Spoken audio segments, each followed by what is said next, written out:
வணக்கம் ஃப்ரெண்ட்ஸ், இது உங்கள் ஸ்பாட்டன் வாரியர்ஸ் சென்னை. நான் உங்கள் நேமிராஜ். பொதுவாகவே சேவல் கோழி வளர்க்குறவங்க அதிகமாக சொல்கிற ரெண்டு பிரச்சனை என்னன்னு பார்த்தீங்கன்னா, நாள்பட்ட சளி. என்ன தான் மெடிசன்ஸ் கொடுத்தாலும் டேப்லெட் கொடுத்தாலும் சளி போகவே மாட்டுதுன்னா இதுக்கு என்ன பண்ணுறது அப்படின்னு ஒன்று சொல்லுவாங்க. இன்னொன்று பார்த்தீங்கன்னா, சேவல் சண்டை விடும் பொழுதே கொஞ்ச நேரத்தில் தம்முக்கு போயிடுதுன்னா இந்த தம்மு உடைக்கிறது எப்படி? தம்மு உடைக்கிறதுக்கு நிறைய ஃபிசிக்கல் எக்ஸசைஸ் இருக்குது. ஸோ அது பண்ணியும் உங்களுக்கு இந்த பிரச்சனை இருக்குது, தம்மில் போகுது அப்படின்னா ஒன்றுமே இல்லை. வழக்கமாக நீங்கள் வைக்கிற இறையை வச்சுட்டு வாங்க.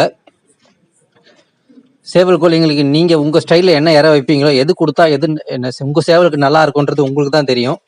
ஸோ அந்த மாதிரி எந்த உணவு வைக்கும்போதே வெயிட் பிடிக்குது, இவ்வளோ நாள் இந்த உணவு வச்சு வெயிட்டே பிடிக்கல, ஸோ அப்படின்ற ஒரு கால்குலேஷன் உங்களுக்கு இருக்கும். அந்த மாதிரி நீங்கள் எந்த உணவு வேணால் வைங்க. வச்சு முடிச்சதுக்கப்புறம் என்ன பண்ணுங்கள், ஒரு பக்கெட் தண்ணியில் ஒரு 3 பொருள் தான் இந்த பொடி. இந்த பொடியை ஒரு பெரிய ஸ்பூனில் ஒரு அரை ஸ்பூன் போட்டு மிக்ஸ் பண்ணி அந்த குடிக்கிற தண்ணியை வாரத்துக்கு 2 வாட்டி வைங்க.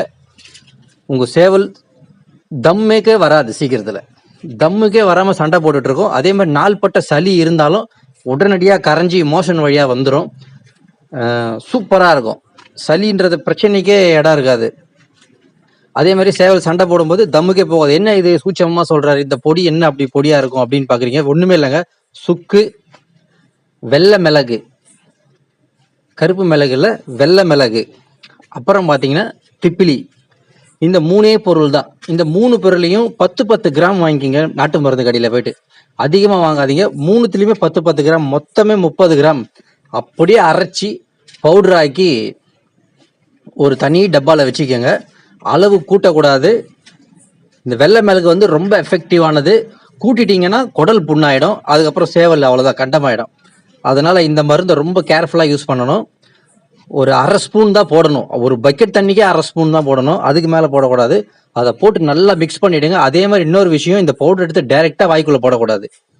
இந்த மாதிரி தண்ணியில் மிக்ஸ் பண்ணி குடிக்கிற தண்ணியில் கலந்து வச்சுக்கிட்டு வாங்க. ஒரு 2 வாரம் 3 வாரம் நீங்கள் இதை கண்டினியூவாக வாரத்துக்கு 2 நாள் மெயின்டைன் பண்ணிவிட்டு அதுக்கப்புறம் நீங்கள் உங்கள் சேவலை சண்டை விட்டு பாருங்கள். சேவல் தம்முக்கே போகாது.